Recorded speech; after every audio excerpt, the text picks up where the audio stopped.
What's up, everybody, and welcome back. I hope y'all are doing good. Today, we're going to talk about the single most difficult decision I have had to make in terms of studio gear in a very long time, and that is moving to Apple Silicon and purchasing the Mac Studio. Now, if you haven't done so already, go check out my unexpected update video, as that's going to explain a lot of things you might notice in the next couple of video releases. And without further ado, let's get into it.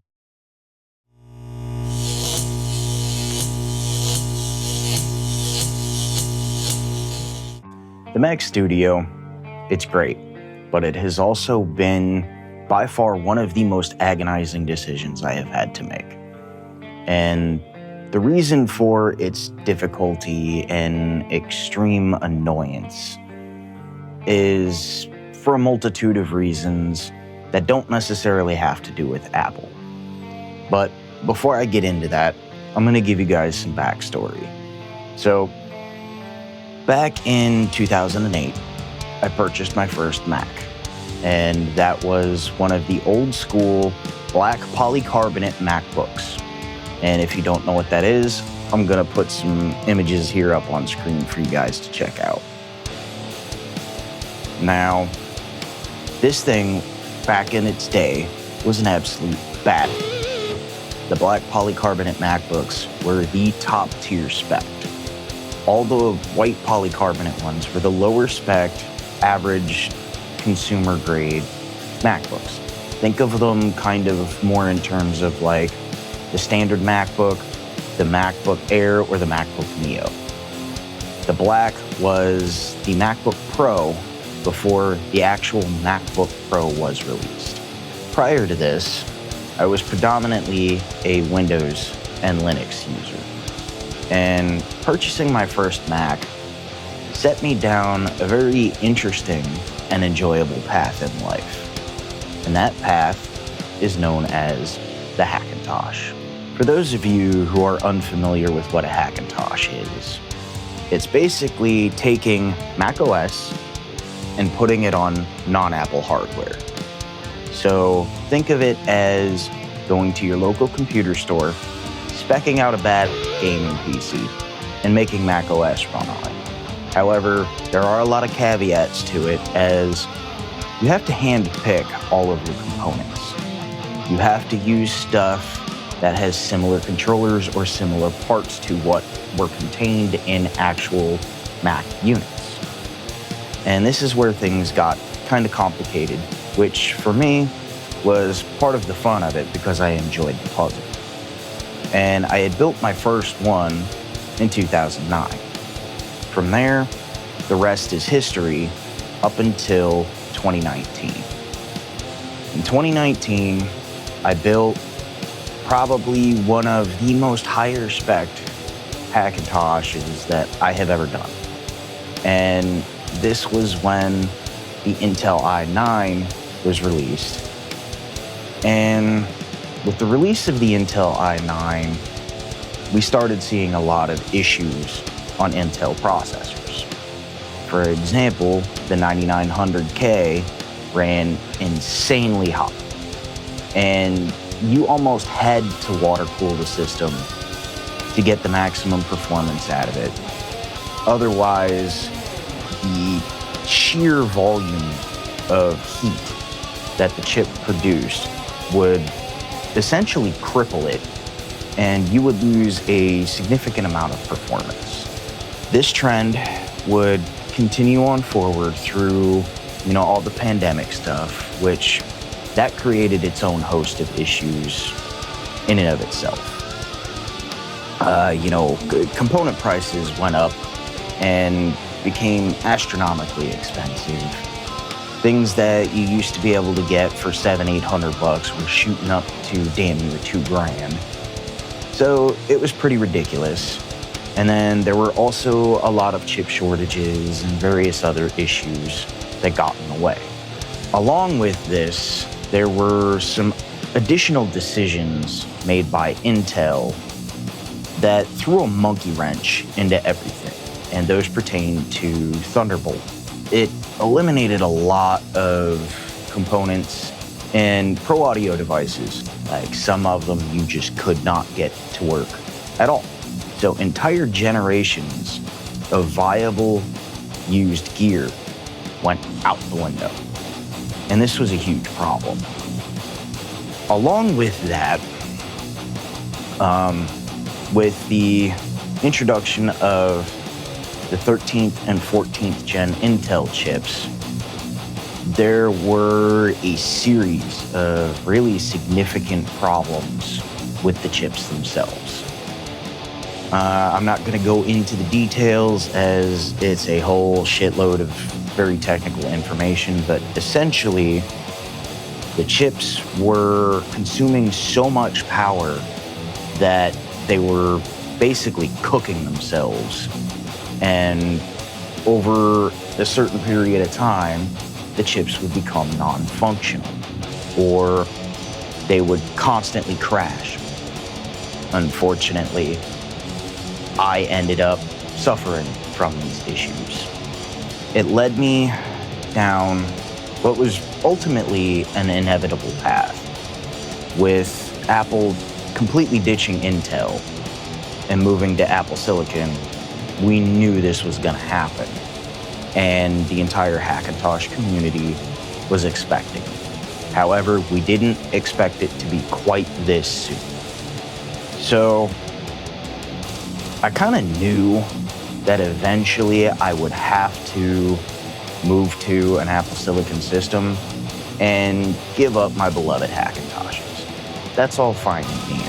However, the thing that made it a really difficult decision is the roadmap to getting here. The entire host of issues. And then we really didn't understand how Apple Silicon really compared to what we had already had. So people were throwing up benchmarks and, compared to Intel systems, it just wasn't measuring up. And we eventually got to a point where you just kind of have to throw all that out the window. Benchmarks really don't mean shit anymore like they used to. I mean, it's still a good means of speccing out hardware for your particular use case, but this day and age, comparing things like an Intel or AMD chip to Apple Silicon, it's like comparing apples and oranges. The two are so vastly different that you can't really get an accurate comparison. So in the summer of last year, I had had enough. I was fed up. There were an absolute plethora of issues that were constantly preventing me from getting things done. Even the most basic of tasks would sometimes be met with a full system lockup, and it would take me hours to correct the issue. I was tired of it. So I made it a reality, and I moved to the Apple Silicon, and I purchased the M4 Mac Studio. This video is not going to be about benchmarks.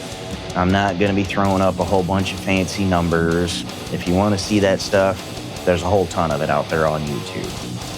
What we're going to talk about is real-world scenarios.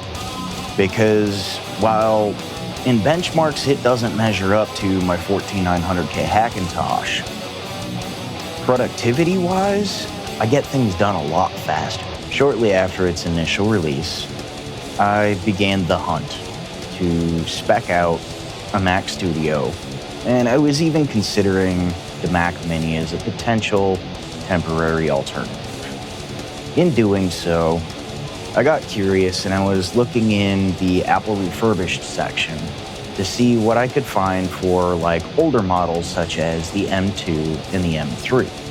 Well, I came across a plethora of M3 Max and M3 Ultra, and I just wasn't liking the specs on them for what I wanted. Well, I ended up coming across a couple of refurbished units of the M4 Max, which I thought was a little bit odd being that it was just released. Turns out these were returns. Nothing's wrong with them. Somebody just chose something else. So I ended up jumping on it because I found one that was spec'd out exactly how I wanted it. While the savings weren't absolutely massive, it was enough to get me to say, okay, let's do it. All right, so with all that out of the way, let's go ahead and unbox this thing. So the Mech Studio arrived in a large boring brown box, which contained a slightly smaller, relatively plain white box. And in typical Apple fashion, the packaging was way overkill. Here we have the Mac Studio with its factory peel and the power cable. Here we have the front, and now the back with its plethora of ports along with 10 gig networking. While on paper, the M4 Max didn't stack up to my 14900K. Benchmarks had my 14900K blowing it out of the water. However, where the big difference was in real world performance. My Mac Studio is up and running in somewhere around the ballpark of about 10 to 15 seconds. That's insane. Everything loads faster. Things feel snappier and more responsive, which in a productivity situation, that is absolutely paramount. Another thing that I noticed was a little bit different was like conversions of video and various other things. For example, in Compressor, I could load up the same amount of videos for a batch, and the Intel machine would queue them all in and start them.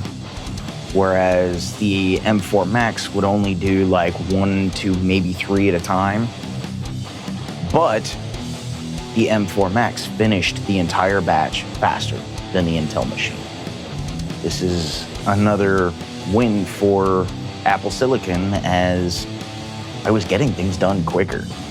Now, something that isn't the same is that like exports out of Pro Tools for video were faster on the Intel machine, but not by a significant margin. Because realistically, at the end of the day, anywhere between 30 seconds and 2 minutes, you're probably not gonna notice. And it was interesting to see these trade-offs, you know, where some things were faster, others weren't. Now that we've talked about it a little bit, I'm gonna go ahead and show you guys my setup. All right, here we have my machine and utility rack. This sits on the left side of my desk. As you can see, the Mac Studio is racked in it alongside of my 10 gig networking switch. It's also got my utility drawers, which have my mic lockers, any kind of XLR cables and stuff that I need, any adapters. It's also got a plethora of external drives and things of that nature. And then here up on top, we have my server, which I'm gonna make a separate video about that later, but it pretty much houses all my projects, and I work directly off of it most of the time, with the exception of my Thunderbolt drive, which is sitting on top of the 10 gig switch. That I do all my video projects directly off of. While I was organizing this, I decided to bust out my trusty label maker. And considering that thing is older than I am, it still kicks absolute ass, and I wouldn't trade it for any of the new ones. Well, getting to this point has been an absolute struggle and a massive pain in my ass. I'm actually happy with this transition. The M4 Max, it's quite impressive for what it is. It gives me everything that I want. It's significantly smaller than any Hackintosh I have ever built, and it's significantly quieter. There's also a lot less maintenance involved. However, on the other hand, there are some things that are left to be desired. Like, it would be nice if we could swap out the storage, and it would be nice if they made a version of it that is rack mount, where you can pop in some PCIe cards or other expansion that you would like. With the M5 series chips already having been released, we may see some astronomically powerful, super compact systems in the very near future. As always, if you like my content, please like and subscribe and help support the channel. And until next time, keep rocking.